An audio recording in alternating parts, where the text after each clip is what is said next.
Bob, just stop hitting that button. Give me that thing. Dad, that's not respectful adult-child growth dialogue. I'll give you dialogue. Hey, hello, how do you do? Shady Doorags here. Well, intellectuals, the new season of King of the Hill is right around the corner. And as your resident King of the Hill guy, that means it's time for me to start milking this show yet again. How on earth I still have that title, I'll never know. You'd think Squirrel Tactus would have taken it from me by now. Before we run forward and start diving into the new stuff, I thought it'd be appropriate to stop and remember where it all started. And that's why today we're taking a look at King of the Hill's pilot episode, which I'm convinced Hank himself named as it's just called Pilot. I think it'll be interesting to look back and see what parts of the original show managed to stick with it throughout the seasons and what parts got left behind. The episode starts with an establishing shot of Arlen, Texas, panning down from the sky and following an insect that lands on the back of Hank's neck. Here we get our first look at the now famous quartet, who all give their iconic lines. Yep. They said the things. I sped up that moment for you peeps, but good golly, does it take forever. Honestly though, I feel like that's an appropriate introduction to what you're about to experience. Speaking of which, the show lets us get to know Hank and the boys as they have a conversation about fixing Hank's truck. Hank makes it obvious that he's extremely conservative. Detroit hadn't felt any real pride since George Bush went to Japan and vomited on their auto executives. Dale shows that he's an idiot who thinks he knows everything. You know what they say Ford stands for, don't you? Fix it again, Tony. You're thinking of a Fiat, Dale. Boomhauer, while not getting much personality, demonstrates the running gag that surrounds his way of speaking. Put a little oil around there, just like Bobby Hunter says, just like it go boom, boom, just like that. Well, I wish it were that simple, Boomhauer. And Bill actually doesn't get a moment to shine here. I mean, he has a few lines, but they don't really reveal anything about his character. In fact, he's pretty absent from most of the episode. Huh, interesting. After the intro, we cut, wait, I just realized something. All these years, and I've never really talked about King of the Hill's intro. So why start now? After the intro, we cut to later inside the Hill House. What you listening to, son? Wow, the "are you winning, son?" meme before it existed. I don't think you like it. Well, why not? I like this new generation of music. I don't have many youngins in my audience, but to the few of you that exist and are watching this video, I'm gonna let you in on a little secret. Is it possible that Hank is interested in Bobby's music? Sure, but what's more likely is that Hank is curious about what Bobby is listening to because Bobby is the one listening to it. It's natural for a parent to instinctively become invested in something when that thing catches the interest of their child. It's a funny thing, Daria. You give birth to someone, you just get an urge to keep tabs on them. Getting into their kid's hobby also gives a parent an excuse to talk and bond with them about it. Unfortunately, the parent isn't always going to like or even approve of said hobbies. Let me tell you, Bobby, there's nothing funny about these sounds. That boy ain't right. He said the thing. After Hank leaves Bobby's room, he accidentally walks in on Luann in the bathroom. There's kind of a B story that establishes Luann will be living with the Hills on a more permanent basis. I say kinda because it's more of a setup for future episodes. Next up, we see Hank and his family headed to Bobby's baseball game. This is where we get introduced to Peggy, who, good golly, is so downplayed compared to what she'll eventually become. I mean, it's still the same character, but a lot less of it. So, you ready to kick some wildcat butt, Bobby? Okay. He said the thing. Where are y'all right now? That is not Rainy Street, yet for some reason, Hank is getting in the car. Did y'all stop in the woods so he could take a leak? While on their way to their destination, the Hills have a funny back and forth about doing your best while playing a sport. It's a great joke, but it goes on for too long for me to play it without copyright knocking down my door to break my kneecaps. What's important to note for later is that Hank initially says that doing your best isn't enough and that Bobby needs to win, only for Peggy and Bobby to confuse him enough to force him to admit that all Bobby needs to do is try his best. At the game, Swing, Bobby, swing! Swing! The way he ran up to that fence, and Bobby didn't at all listen to him. And y'all the dang old low nap that ball won. Good eye, honey, good eye. And after all that, it was a freaking ball. You can't get on base without taking a swing. The pitcher could walk me, couldn't he?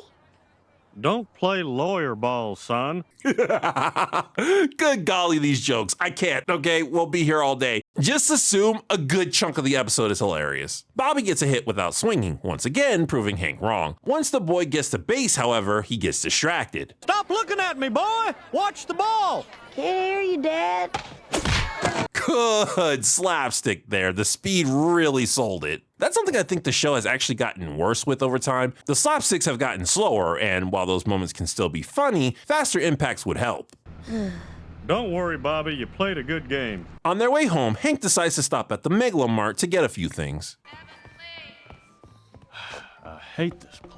What the crap is that animation? Okay, that's gotten better. And here is the birth of one of the show's most iconic moments, as well as the introduction of Buckley, a character whom I've surprisingly never talked about. I mean, he doesn't last too long in the show, but he's still a major part of some more explosive moments. Boo! Okay, I'm looking for a tap and die and some WD-40.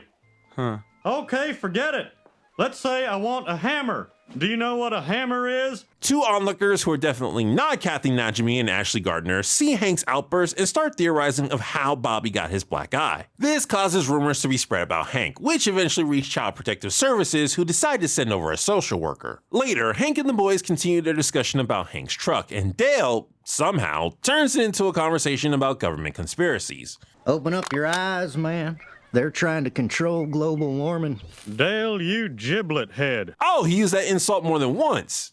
Challenge accepted. It's already 110 in the summer, and if it gets 1 degree hotter, I'm gonna kick your... He said the thing. Hank starts to get irritated at a thumping sound, which turns out to be Bobby throwing a baseball up against a wall. Come on, Bobby, up. No more TV. Oh, God, love that poor man. Oh!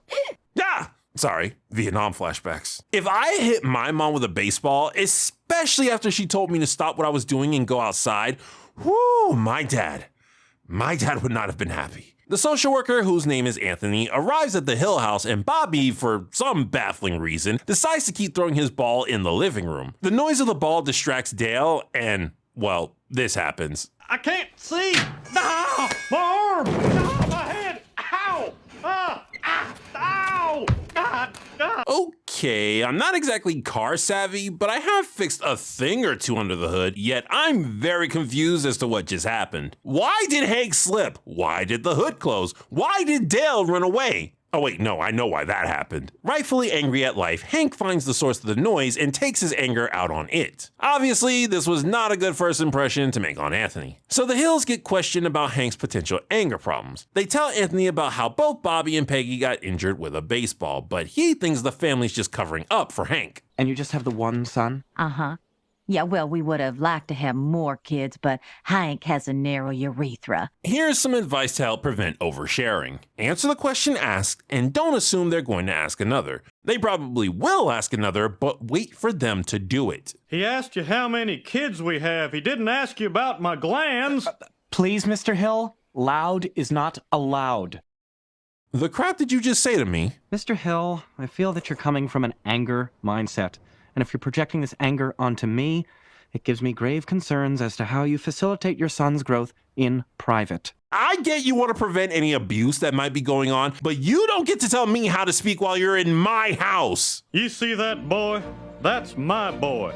And if you ever try to take him away, so help me God, I'll tear you a new one bigger than the Grand Canyon. Legit, Hank. I mean, that response probably doesn't help you look better in the eyes of the guy who's in charge of whether or not you get to keep your son, but,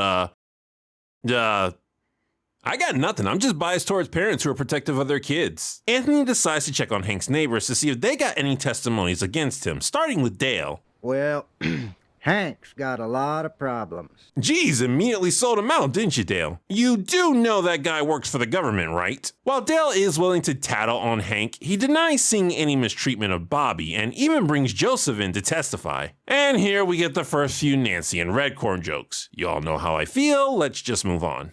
I've been calling y'all people better than a month now, gripe about y'all every time that dang old dog crossed these start yapping at y'all 24 hours a day, and nobody answered you. Feels like a bit of an overreach to try and get the government involved in that, Boomhauer, but I can't say I think you're wrong for doing it. Later, Joseph and Bobby joke around about Hank's situation, acknowledging that while Hank has a massive temper, he would never lay a hand on Bobby. They start mimicking Hank threatening Anthony, which Anthony, he either thinks it's actually Hank talking, or he thinks the boys are mimicking what Hank usually says to Bobby. The scene makes it seem like the former, but Joseph and Bobby sound nothing like Hank, so I'm more convinced it's the latter. Anthony attempts to straight up take Bobby, which gets Hank to run him out. And again, my bias shows as I cheer Hank on. Do not mess with a man's child. At the CPS headquarters, Anthony's boss has some questions about the Hills case. You couldn't confirm any actual abuse, but you still recommended the state take custody? Oh yeah. I mean, the whole neighborhood was Redneck City. Where are you from, son?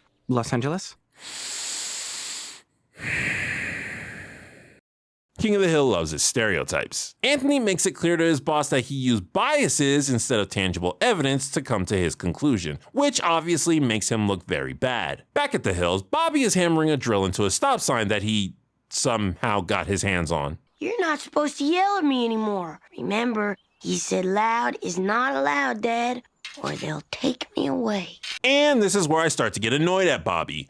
Really annoyed. Not only is he doing something that he knows is wrong, which is a big pet peeve of mine, but he's using Hank's love for him against the man. Imagine someone is doing something to save you and you decide to make it harder for them to do that thing. And I don't see this as the same thing as Lilo and Stitch, where Lilo is clearly making things more difficult for Nani, but is too young to fully grasp the consequences. Bobby straight up says that he understands that he could be taken away from his family. Also, Lilo was 6 while Bobby is a preteen. So yeah, he's just being a brat here. This is the state social services. We're calling off our investigation of your father. Bye. Bobby, who was that? Wrong number. And the unlikableness just keeps getting worse. Next up is a quick scene where Luann explains how she fixed up Hank's truck. This continues the setup of Luann's situation from earlier, and man do I find it frustrating seeing what Luann used to be like and knowing what she'll eventually become. Of all the characters, she got the shortest end of the stick when it comes to her change. I borrowed your truck this morning, Uncle Hank. It wouldn't start at first because you had a clogged fuel line, but I blew it clean. Many months later. I am a proud, ignorant woman, and no one is going to change that.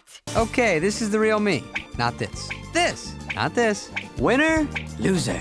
Luann instantly knew what was wrong with Hank's truck, something that the boys, who are all very knowledgeable about cars, struggled to do. There's so much potential with a character like that. Like, can you imagine an episode where Luann has to make a decision between being a mechanic, something she's extremely talented at but doesn't want to do, and being a stylist, something she really wants to do but has very little talent in? I mean, it's not that I dislike Luann's current character, I can't even say I prefer this original version of her, but when you see how competent and not airheaded she started out as, it feels like an insult knowing what she eventually turns into. A week passes and we get a couple of scenes of Bobby messing with Hank just to mess with him. Eventually, the people at CPS realize that maybe telling the son instead of the parents that the investigation was off wasn't the best idea, and they go to inform Peggy personally.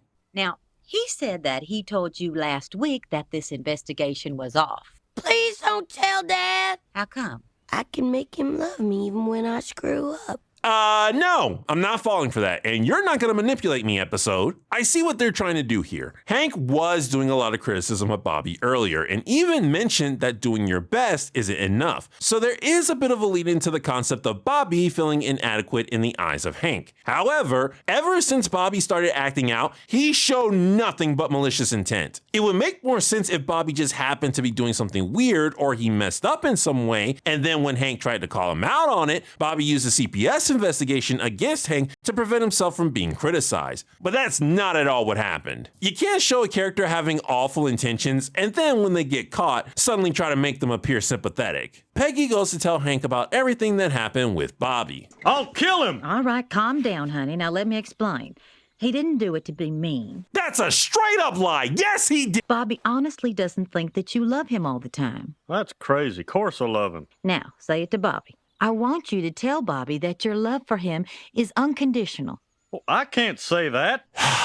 Okay. I've talked about this before, so I don't want to spend too much time repeating myself, but just as a reminder, yes, the majority of men don't like talking about their feelings in the same way that women are known for doing. And yes, I do personally believe that it's healthy to find ways to express your emotions, which sometimes includes talking to people about them. However, what annoys me about people like Peggy is that they constantly act like it's always a good idea to talk about your emotions, and that doing so is simply a matter of getting over one's pride. That's not true. There are negative consequences to talking about your emotions, and many men have faced those consequences more often than not, making it a hurdle for them to express themselves again. I want to be clear. Yes, I think communicating your emotions, especially to your loved ones, will more often than not be a good thing. But I'm not going to act like there isn't a reason many men are hesitant to do it, especially men like Hank who have a history of being mocked for getting emotional. Well, I can't say that.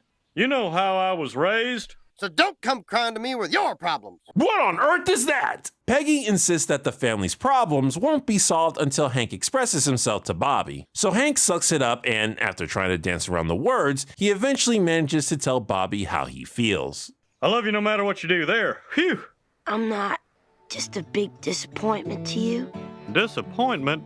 I've been disappointed by just about everything else in this town, but you?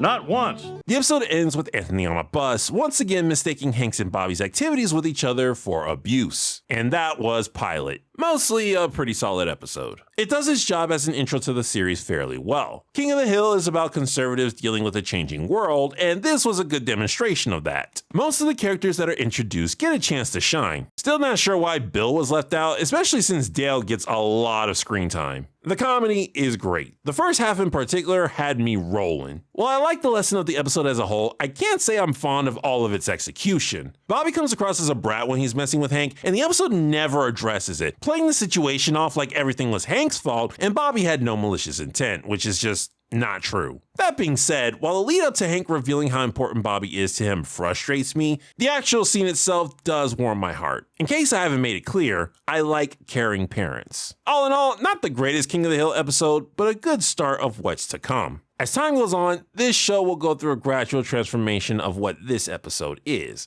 and soon enough, we'll be able to see exactly how much things will have changed. This has been Shady Doorags.